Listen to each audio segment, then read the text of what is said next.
45 or Je 15 m'appelle Yves minutes Kapler, max. c'est moi I'm qui Yves animerai Kapler, cette and table I will ronde be dont moderating le this titre panel c'est discussion. l'urgence d'une And finance the éthique. topic is Rien de moins, j'allais dire. it's urgent to D'une part, move l'urgence, towards quand on parle a éthique, more c'est un mot assez, ethical finance. général, de So même que finance, this c'est assez is général. Donc, no, on ethics va is peut-être a demander general à nos intervenants word, de and préciser finance un peu also has ce a qu'ils general meaning. So we'll entendent ask our par finance. speakers to Intervenants explain a bit au nombre what de 4 ce matin. those words mean to them. So we have 4 speakers, 4 Tout panelists. d'abord, Hélène Rey, qui So travaille Hélène à Rey, la London first, Business who School. works at Est-ce que ça a été the corrigé? London Business School. Voilà, Business School, ça a été corrigé. So the London Business School. Gérard Rameix, président de Gérard l'AMF, tout le monde Rameix, connaît l'AMF, j'imagine, who is l'Autorité des marchés the chair financiers. of the French Dominique Potier, financial market authorities. député de We Meurthe-et-Moselle, have et Gonzague de Dominique Blignières, Potier, who qui is est le MP for fondateur, the cofondateur de Meurthe-et-Moselle Rey. Je leur demanderai à chacun and de Gonzague présenter de très Blignières, rapidement, au fur et à the mesure de chairman of l'intervention, Rey. So I'll ask each of the speakers l'objet de to make l'entreprise, a de short l'organisation dans presentation, laquelle ils explain opèrent, et what ensuite de nous their donner organization or leur company does in a few vision, leur words, avis and then I'm sur going to le ask them sujet qui about nous their intéresse, l'urgence vision, d'une finance their éthique, et ce qu'ils view entendent et ce qu'ils mettent derrière regarding cette the injonction, j'allais dire. Information pratico-pratique, pardon. C'est une session donc table ronde. Il n'y a pas de questions-réponses dans la salle. Il y en aura round après. table. There is Il y a no ce qu'on appelle la liste Q&A. des speakers We have a qui se meet the déroule speaker un petit peu session après, juste after après the cette table panel ronde. discussion Et vous that will pourrez take poser place les nombreuses outside this questions room que afterwards. ce And you will sujet have the possibility soulève to ask any à questions vos you might intervenants de la have table ronde. following the presentations. On n'a pas d'English speaker aujourd'hui, donc So there is no le English stéthoscope, je pense qu'il ne va pas vous speaker, servir, so sauf I pour don't think you will be nos amis using the headphones, anglophones qui auraient besoin de except correction en for français. the English speakers who Voilà. will need translation from French Honneur into aux English. dames.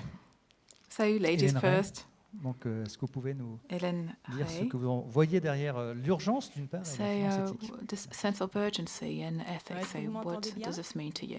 Merci. Can you hear me? Okay. Donc bonjour à tous. So good Je vais morning. parler avec ma casquette de I professeur will d'économie aujourd'hui. speak Donc en as particulier, an je sais pas economics si teacher étymologiquement, vous today. savez ce que économie I veut don't know dire, if you mais know what économie, c'est economics la gestion de la maison. stands for. Donc en Economy on means essaie de gérer notre maison managing le mieux the possible. household. Et la So finance, we c'est try une to des manage aides our avec house as laquelle best on as we peut can, and finance gérer is one of notre the maison. tools that we Au can moins use en although principe. to manage Je our reviendrai household, sur at cette least up to qualification, a au moins en certain principe. extent. Donc qu'est-ce que c'est la finance? So what is Et, finance la all première question about?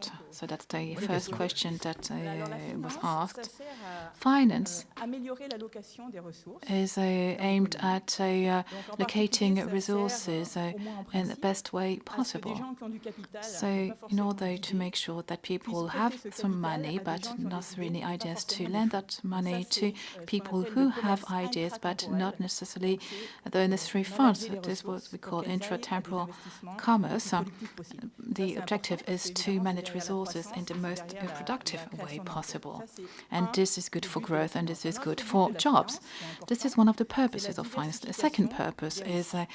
the diversification of risks. On peut penser à l'assurance, par So you exemple. can think Quand about on insurance s'assure, products, c'est for peut-être qu'on a example. besoin If you buy an d'argent, insurance, dans certains cas this où on means a that you might un need some mauvais money événement qui if peut something survenir. bad On a happens besoin to d'argent, you. on n'en a pas So you forcément. might Ben, need qu'est-ce qu'on a? On a a une large sum assurance. of money you C'est might not have that money available, Et and ça this peut is nous why aider. you Ça nous buy permet de insurance consommer for. plus This maintenant allows you also et to consume more peut-être, now, en and échange maybe d'avoir in cotisé à exchange for certains this, moments dans notre vie, d'accumuler, par exemple, de because you've l'épargne, been d'avoir acheté une saving assurance. or putting Donc some tout money ça, aside for c'est de some la time finance. to take advantage of Donc, that dans la money finance, le at a risque later est point in toujours time. présent. So Et il faut bien voir risk que le risque a un prix. always exists. There is Le always risque a a un risk, prix, and le this temps a un risk prix. Le has prix a du temps, price, c'est and justement de, time par exemple, also de has a consommer price. plus maintenant, So this et de price consommer moins dans le is, futur, for example, ou they're inversement. consuming more now and Donc, consuming ces less deux concepts sont later très on. importants So dans la those finance. two notions are Et extremely chacun doit prendre important. en compte dans toutes ses décisions en And finance, le when prix you du make a temps et decision le prix in du risque. finance, you Donc, have la to finance, take into par toutes account ces facettes-là, et puis those two bien d'autres aspects, aussi, the price of aide à time la and the gestion de price of notre risks. maison, en principe So au you moins, need to et elle manage devrait your ouvrir des house, opportunités and qui you n'existaient pas pour chaque individu. and finance Donc also ça, c'est allows la to théorie, et provide ce à quoi la opportunities finance that bien would pensée otherwise not pourrait être la exist. finance éthique. Ce So à quoi la finance éthique an devrait ethical aider. finances should Après, serve il y a la this pratique de la finance. basic Et purpose. c'est là And then potentiellement que nous allons you avoir have des discussions way finance is being carried out. If we have a look at, say, the finance world during this past years, where you might see a major discrepancy with the principles that I've just enacted. So, for example, there are two aspects, two major aspects. The crisis in 2007, the subprime crisis, yes, for example. So this was one of the striking events. I mean, it wasn't the only one, but at the heart of this financial crisis. And you also have a collision on the labor market, that's the interest rate market, and the exchange rate market. And some stakeholders would agree on prices. And we're talking about $3 billion being exchanged on a daily basis. So we're talking about huge sums of money. And those two things are the outcome of a system that wasn't working properly, and you had also rating agencies who wanted to win market shares and didn't take into account the right risk or in the right way. Some managers and some bank employees had incentive-based earnings that enticed them to take greater risks. And it was really about if I flip the coin, either I win or you lose. So this is really what happened until very recently. So there was this huge gap between the finance world and ethics. Also, and there are some research works that are going on in the various universities, and they show that there are many similarities between the financial crisis in 1929 and what happened during 1990 and 2007 with the deregulation, etc. For example, there is a very interesting survey that was carried out by some Harvard professors. So they had a look at new graduates in 2006, and they compared the earnings of those who went to the finance sector and those of students who went to other sectors. Same type of diploma, same type of experience, and those who went to work in the finance sector would earn 3 times as much as the other students. And this is very similar to what happened in the 1920s. So talent allocation wasn't necessarily optimal. So it can be pretty urgent when you look at this situation. And the situation is quite critical for several reasons. And as I live in London, there are events such as Brexit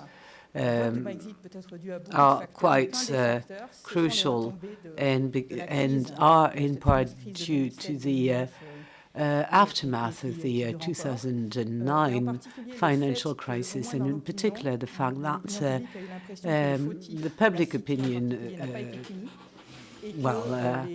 think that the city wasn't really chastised for its misdemeanors, whereas normal people, simple citizens, were. Do you think that people think it's the fault of Europe? No, I don't think so. It's just because people feel that people responsible for the crisis weren't really held accountable for it. And all this led to an increase in inequalities in the population. So I think we do need some ethics in finance in order to avoid events such as Brexit. It's a populist approach and populist reaction, but which can be accounted for by the behavior of financiers. And it's also urgent because we do need growth, and economics show that growth and finance are positively correlated, and there's even a causal link up to a certain degree. If you get more finance, or if you've got a finance market which is more buoyant, well, then it does feed growth.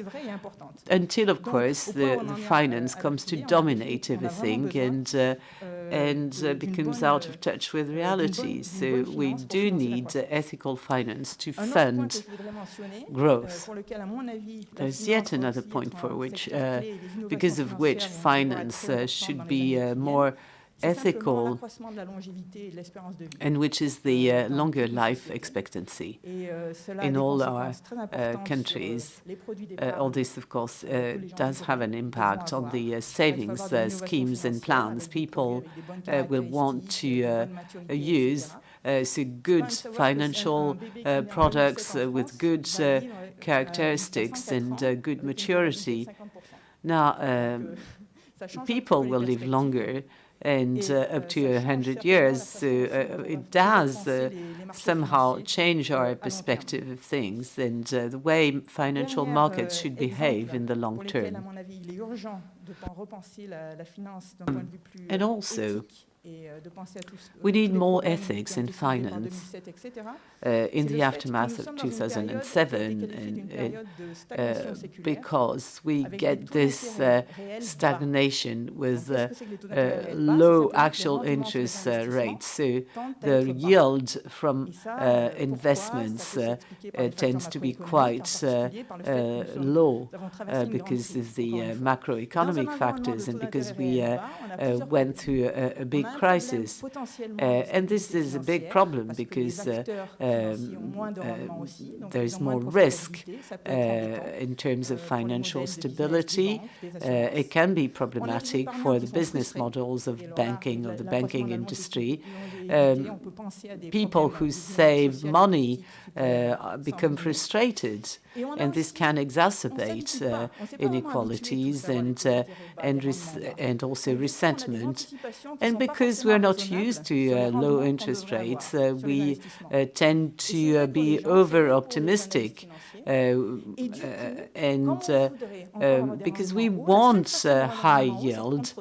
And because you want high yields, you tend to rely on dangerous products, risky products. And of course, if there's more risk, there's more unethical behavior or a greater likelihood of seeing an ethical behavior.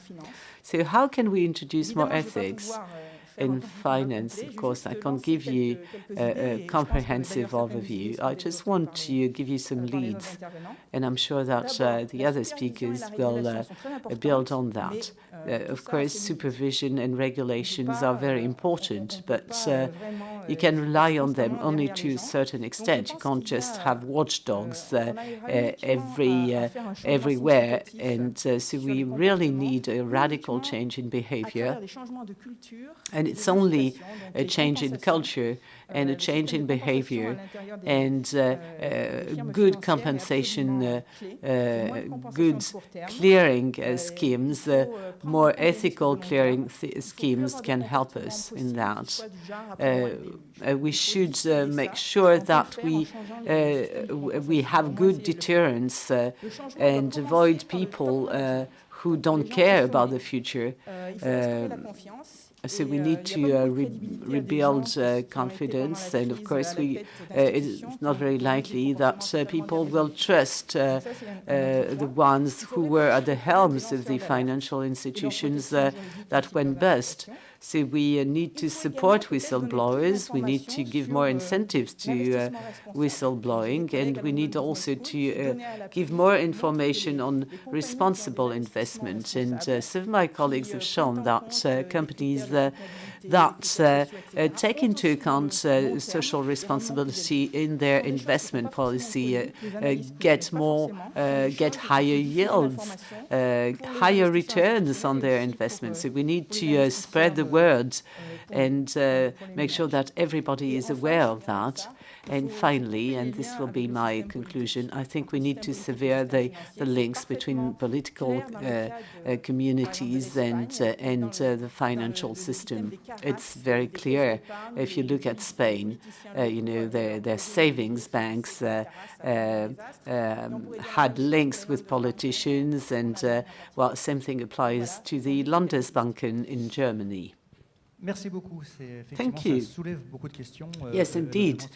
You've raised a lot of questions, and in particular on regulations. And this is my cue to our next speaker. Is finance a market that can be regulated just like any other?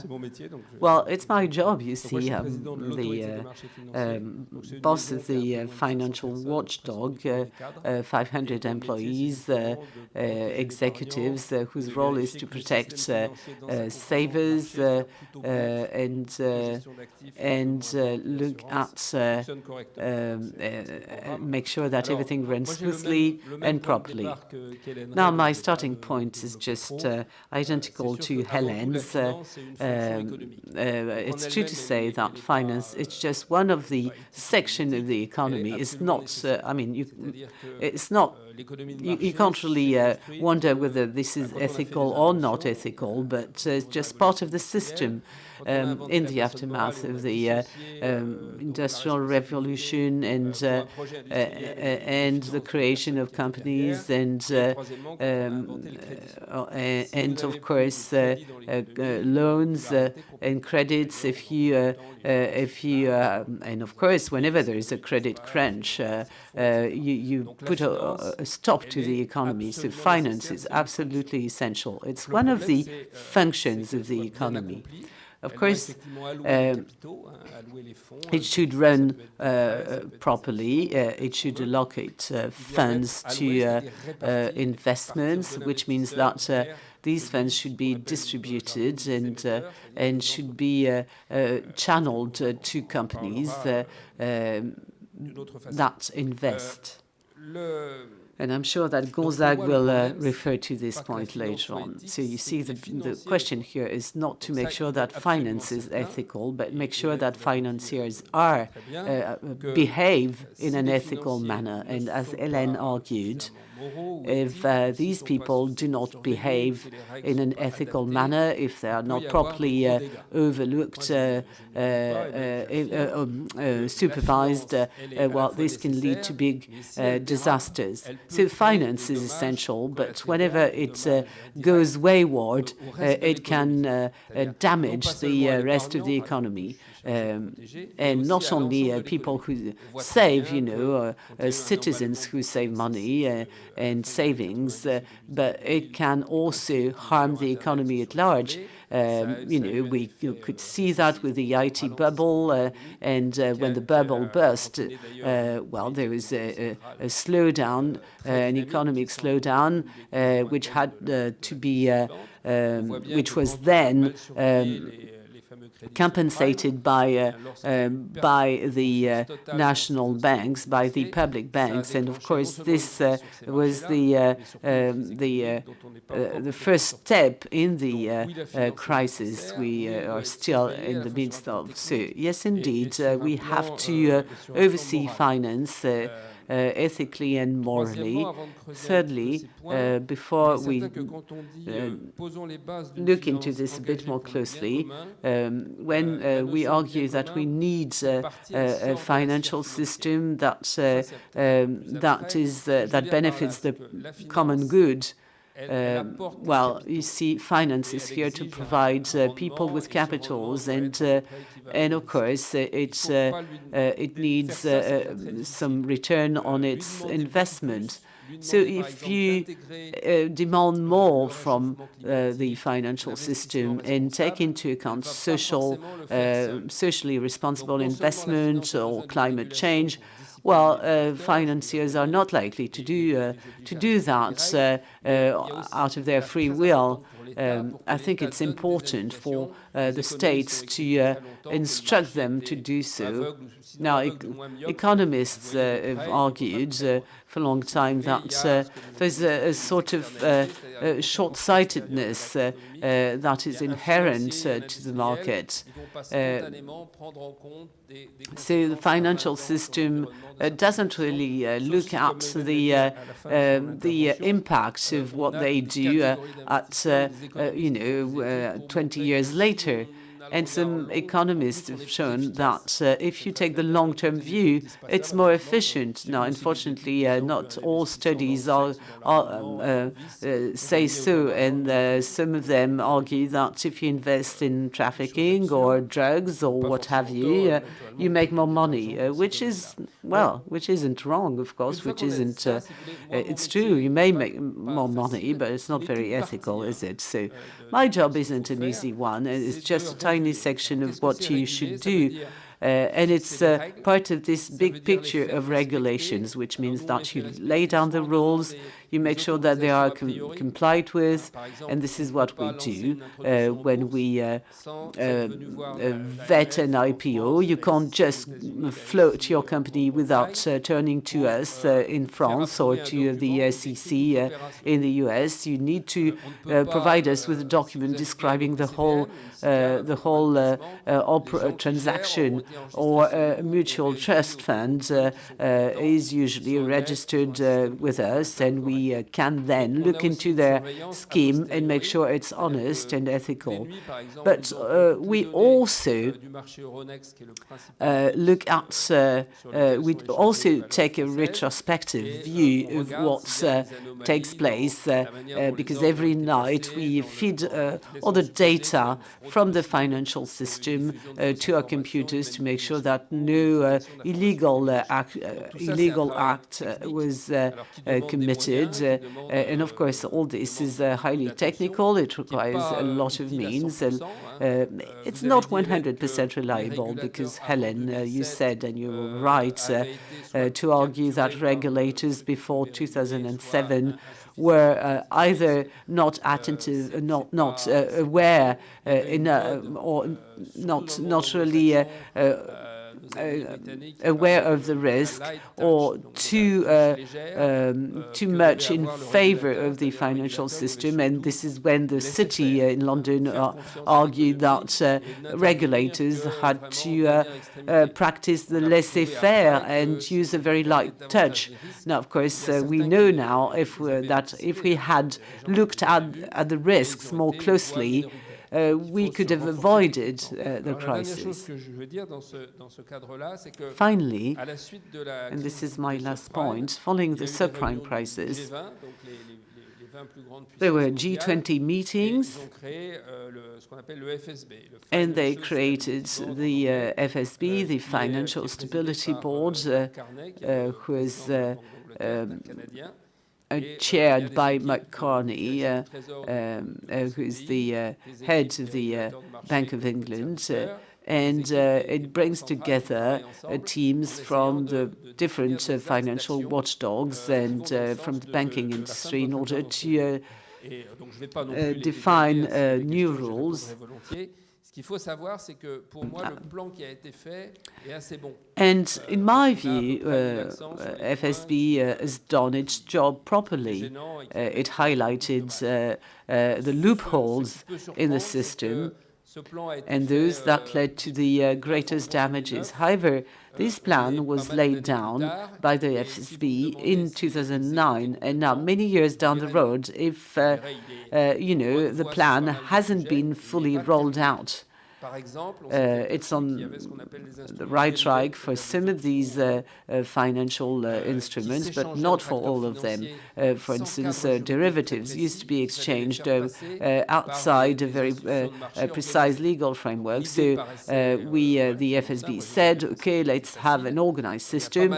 It seemed quite simple, but unfortunately, several years later, some of these derivatives are dealt with in a more regulated framework, but not all of them.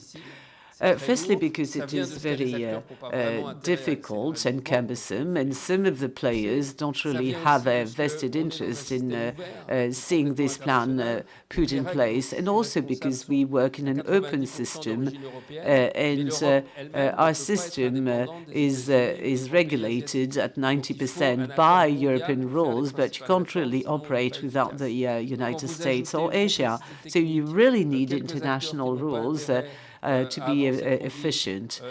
And so when you add up all these hindrances, it means that, well, it's not easy to roll out these plans. However, France is really spearheading the different actions that are undertaken to make this system more secure. But I think we need to make sure that we get the right sort of signals across, signals about the risks for the financial market. But you see things like the climate change, and the financial system is something which is very efficient. And once it's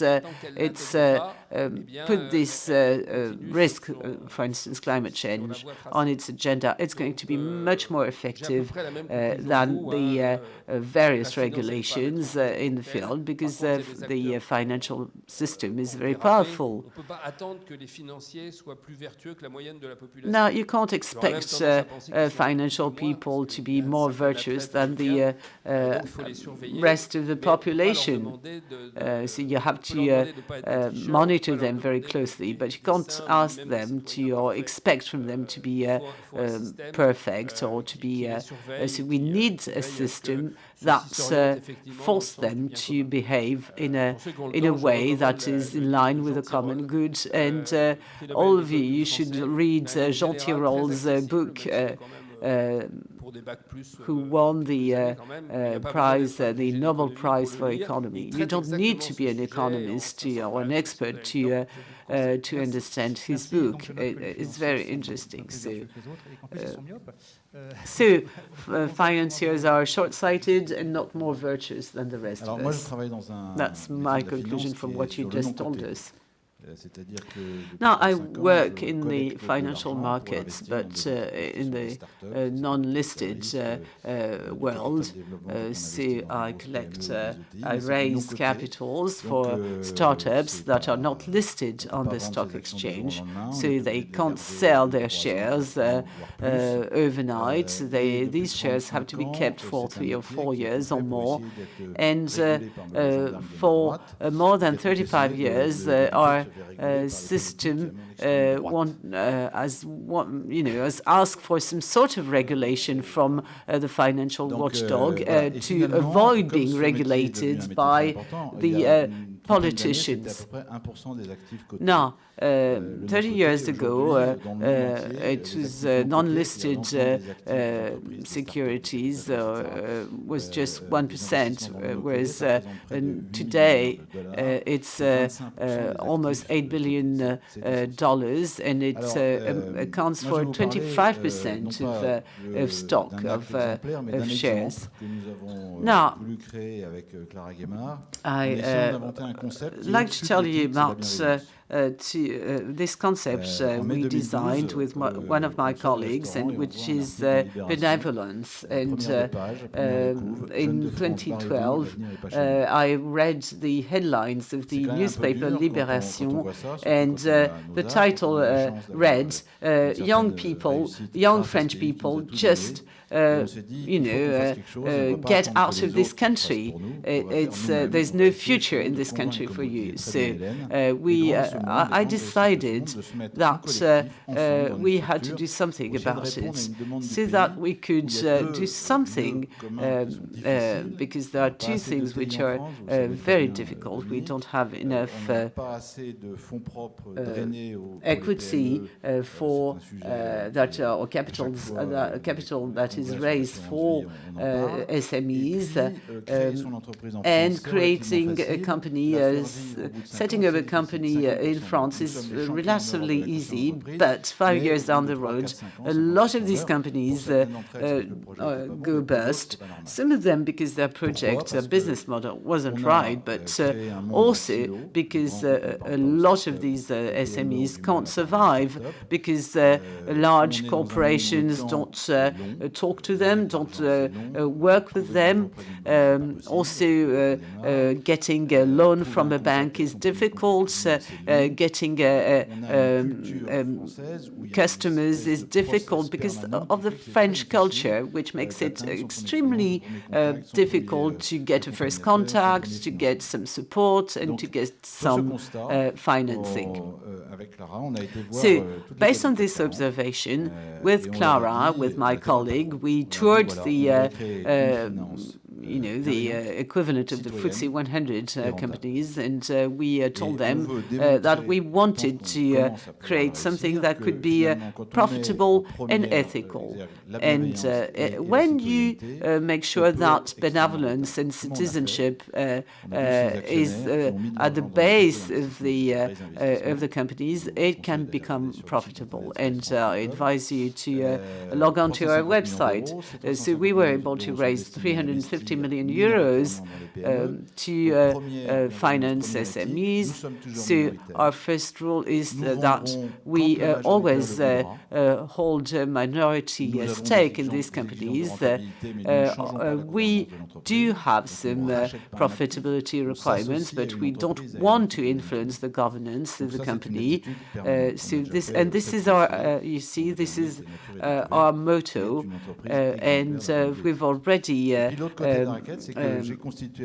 7 companies where we have a stake, and we have set up a team of people, and in private equity, you know that whenever there are capital gains, 80% goes to the shareholders, 20% to the private equity managers, whereas we have decided to give up 50% of our revenues,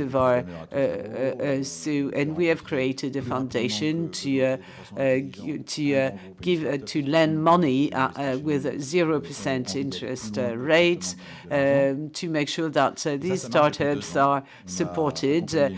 We help them to get customers, and we've accompanied 100 companies so far, 100 companies that are startups, some of them as successful as BlaBlaCar.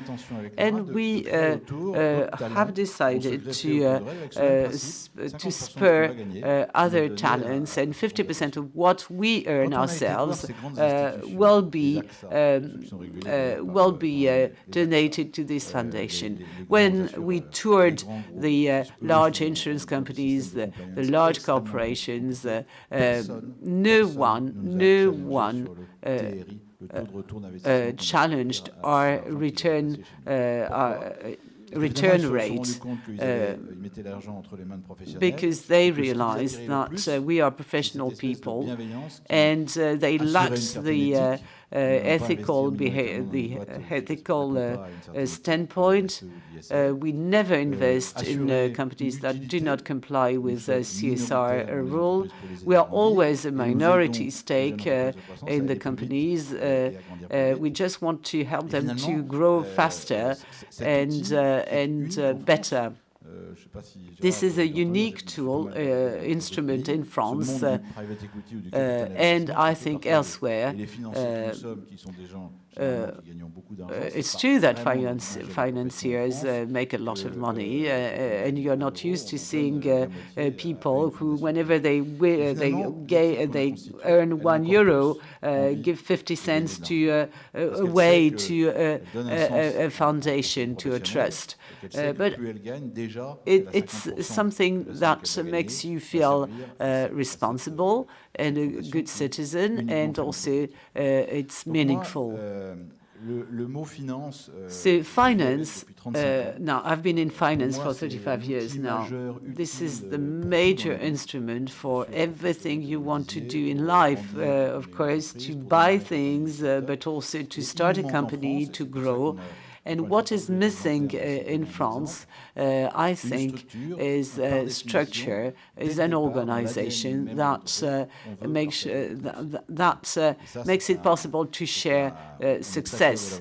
We are very proud of what we've done. We started 2 years ago, and we've got already a number of success stories in our track records. And Bill Gates singled us out and decided to come and meet us. And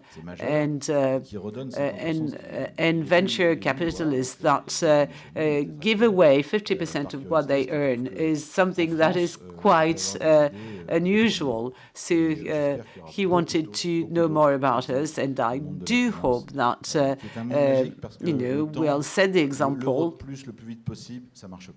Because I think that I used to work for Barclays, and my boss got a bonus of £75 million. Now, this is absolutely wrong. This is crazy. So, beyond ethics, I think being supportive, being benevolent is something which can take us a long way in finance. And what about these large corporations, ENGIE, Total, AXA, that want to partner with startups? Are there competitors? No, they started to work with startups because they were afraid of them, then because they were somehow a bit more socially responsible. But then now, because they know that they need young people and they need startups to keep their customer base. And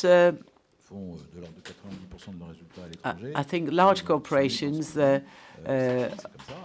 get their revenues from the international markets, but they want to behave in like good citizens, and they want to create more jobs. And a lot of associations, organizations try to incite large corporations to use their capitals in corporate ventures. It's very modest in France if you compare this to the US, where it is 25 times larger. So I think we do have a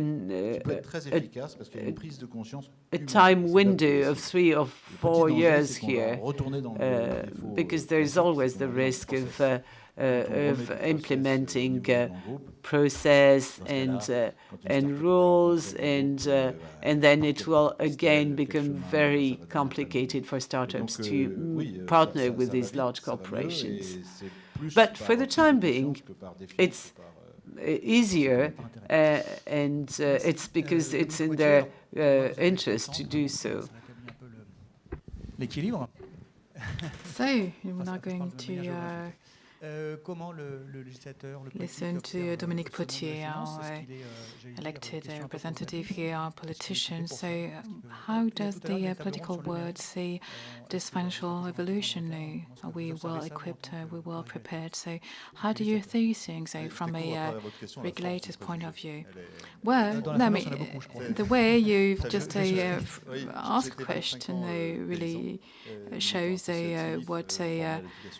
how people see things, especially in the finance world. So I've worked in the farming industry for 25 years, and I live in a more of a rural area, and we are undergoing a very deep transition, and I don't know if I'm a really skilled or the right person, but I believe people voted for me tend to think so. But I've I'm a business owner myself, an entrepreneur, but I also am a politician. I work on the circular economy, not only in France, I obviously work in the agricultural sector, food sector, and I also head a small think tank called the Civic Spirit.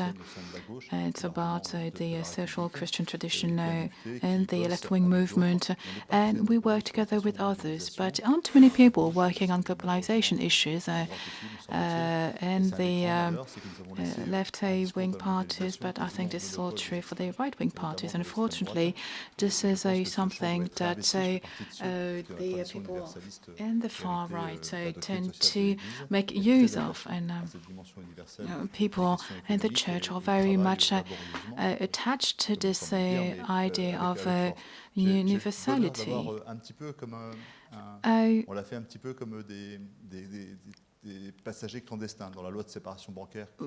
With the Bank Separation Act, a few principles were introduced that on the tax havens, and there's been this battle in the legislative process, and the main objective was to go beyond the banks and to ask that multinational companies, that holdings would also be transparent, and with the SAPA 2 Act, this is where we at. Our view on whistleblowers was different from that of the French Senate, and we are really dealing with very important issues on anti-corruption law and the need for ethical rules, ethical regulations. This act will remain a landmark in our legislation. There's also a new law on vulture funds. This will be really new in France. And in this new Finance Act, there are a few principles on non-speculation of food. And I work together with the Jean Jaurès Foundation on this limitation regarding speculation on food. And there are all sorts of aspects that have to be taken into account, migrations between Africa and Europe, climate change, and this has a huge impact on food supply. So I'm working on all those aspects at the same time, and this is the reason why I'm here today. So we have very young people in the audience, so I'm going to talk about a few philosophical things before I come to our last legislative battle. I hope the law will be passed, and I hope that your enthusiasm will help people vote in the right way. So I'm here to talk to François Hollande via the positive forum. I'd like to thank Jacques Attali for for giving me this opportunity. So I am a messenger. I'm here to share a message with you this morning. So I am a philosopher in a sense. I mean, I'm like every farmer. I'm very much rooted in the real world. I need to get up early in the morning. I know what it means to be getting up early in the morning and not making a lot of money. Cooperatives and organic farming, all those are things that I'm very well versed in. And I'd like to talk to the young people who are here in the audience today, and maybe I'll become a farmer again a few months from now once my mandate has come to an end. So if we step back a bit and if we listen to what our citizens have to say, we need to really listen carefully to what everyone has to say, the media and the people. Well, there are two challenges for our generation. First, we have to move away from individualism, and we need to build a world that is more globalized. And there are three challenges that have been exposed or presented by our three exceptional speakers, especially what Hélène said when she talked about the major meaning, the deep meaning of economy. And those people who've made individual decisions based on a capitalism. And it's not just 1% of the people who are doing wrong to 99% of the population. No, it's a collective decisions, individual decisions that have a collective impact. So this will be a challenge for the new generations. Have to really overcome that globalization challenge and move away from individualism. And individualism has become a common culture in all parties, irrespective of their political orientation. And I think that people are tempted to fall back on their own identities. This has an impact on our world. It creates many disturbances. And I think that many people in this country and in Europe and elsewhere believe that between this between ultra-liberalism and ultra-nationalism, there is a space, there is a room, there is an area that we can make good use of. There is a middle line, if you will, and I think that this is the challenge for your generation. So what is a positive revolution? Where there are values, and I think that equality has to be at the service of creativity. And I think that justice is indispensable if we want our world to survive. And I could recommend one book to you. It's the Autorité, the encyclical prepared by Pope Francis, and it really is about the fight for life, the fight of the just, the fight for justice. And there will be no life without justice, and justice is essential for life. And because of climate change, there will be greater inequalities, and if there is no justice, we won't be able to face the systemic and other challenges that we are currently faced with. So we need to make sure that people make themselves heard so that we can win this battle. So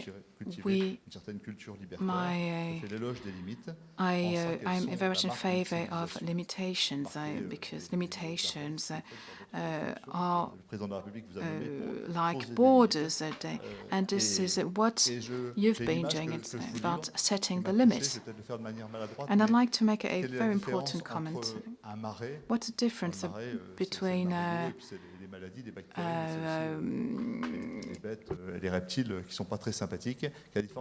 swamp with all the animals and a river, and that river, that of the economy and growth, and the difference is that of its banks. And this is the only way for us to develop a good economy. So if there are no banks, then the river becomes a swamp. And in order to do this, we'll have to make sure that people work hand in hand and pay attention to each other. And some aspects in our life and our economy are very fragile. It's the fact that there's a loss of meaning. And I was talking with Jacques this morning, and we're talking about bread. I like to have a simple example, simple representation. There's still some bakers that wake up at 3 o'clock in the morning. And I do believe that a baker who gets up at 3 o'clock in the morning should make more money than the baker who simply gets up at 8 o'clock and only turns on his machine and buys industrial bread. And I think that the baker who makes a good bread should make more money than the one who bakes a bad quality or low quality bread. And I don't think those people should receive any funding from the European Union. And I think this is what should be close to everyone's hearts, but we all should agree on the fact that if we use a flour that is full of pesticides or any other chemical products, well, if the bread is manufactured by a child, if it's not manufactured using child labor, or if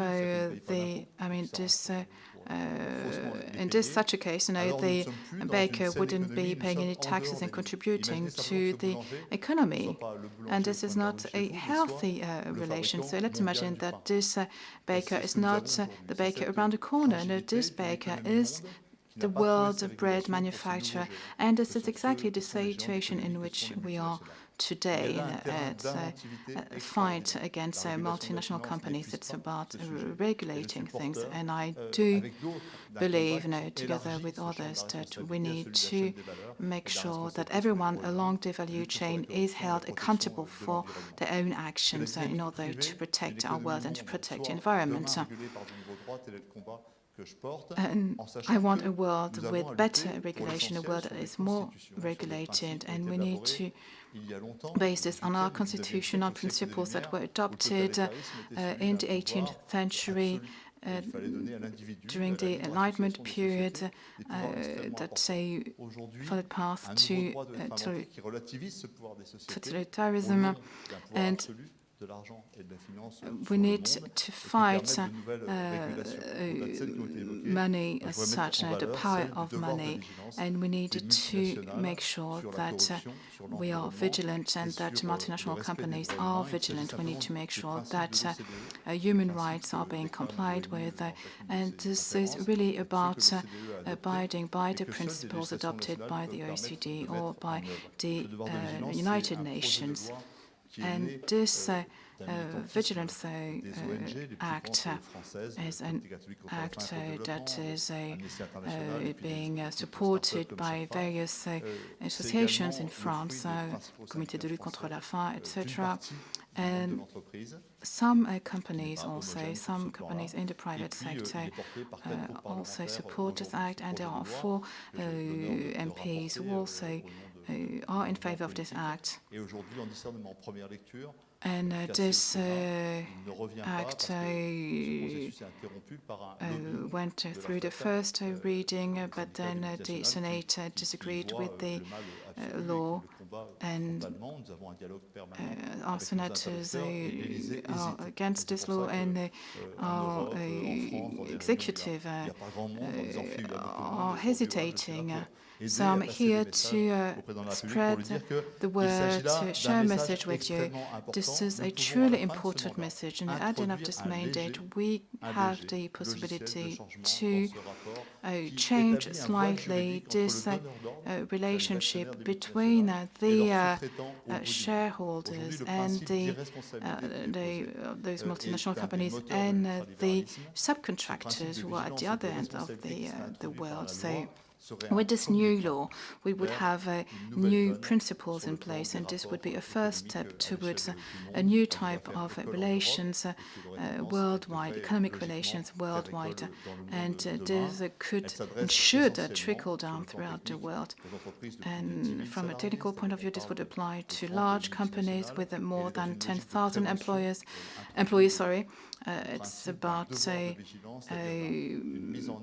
preventing major mistakes. It's about having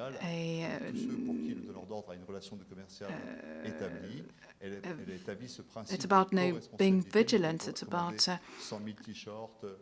making sure that when a company orders 1 million T-shirts or 100 million iPhones, what this company would have to prove, have to make sure that there is no child labor involved, for example, or that major humanistic principles are being respected.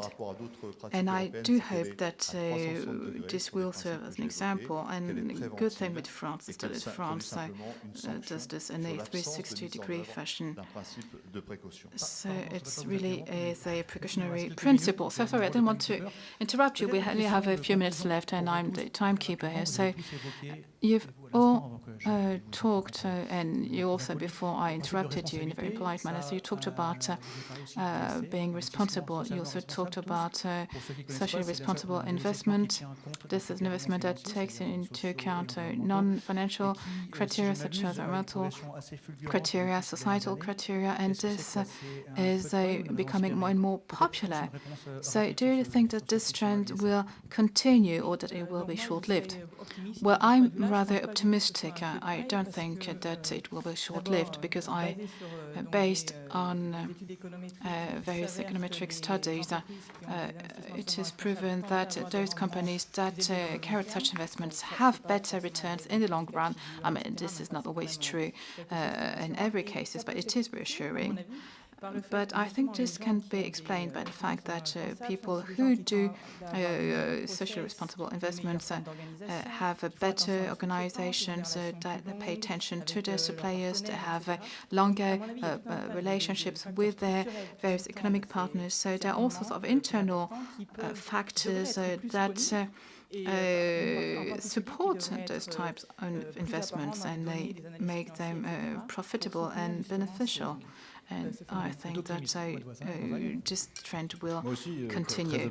Yes, I'm also rather optimistic. I nevertheless do not think that there should be too many rules and regulations, but I do believe that this is a strong expectation expressed by the Y generation. People are entering the labour market and they are very much concerned with the conscience of the companies they're going to work for and the way they take care of the environment. I am also rather optimistic, but we should make sure that this is not just an argument to sell more, that people actually do it. You know, I'm a financier myself, so I know exactly what I'm talking about. You know, and you sometimes have people who pretend that they do socially responsible investments. But then if you have a close look at the figures, then you realize that this is not the case. No, you have the river, and you have the swamp, you have banks and a few scorers, and you need to make sure that everything is being gradually regulated. And this has not at all against a return on investments, and this is good for people's savings. Well, you know, standards are changing, and we talked about various regulations and corporate social responsibility, and I think that everyone's interests actually converge, you know, those of the companies and those of the investors. And I was talking to Macron and Nicole Notar, and if you have a look at the number of companies who actually really do CSR, I mean, companies that really do it, not simply add it to their annual reviews. You know, it will take a long time before we really have good examples, actual examples. Can I say one last word? Well, maybe half a word. Well, this is a battle that we have to fight together now. I think we could all benefit from this battle. And I'd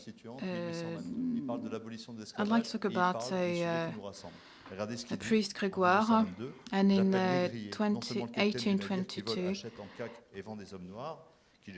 in my view, when you have slaves, the ones who are guilty are not just the ones on the boat. Also have all the people involved in the chain, you know, consumers, etc. Well, thank you. I'm sure you'll have a lot of questions to ask our speakers. You can do this in the meet the speakers corner afterwards. This was fascinating, and you can applaud our speakers. Thank you.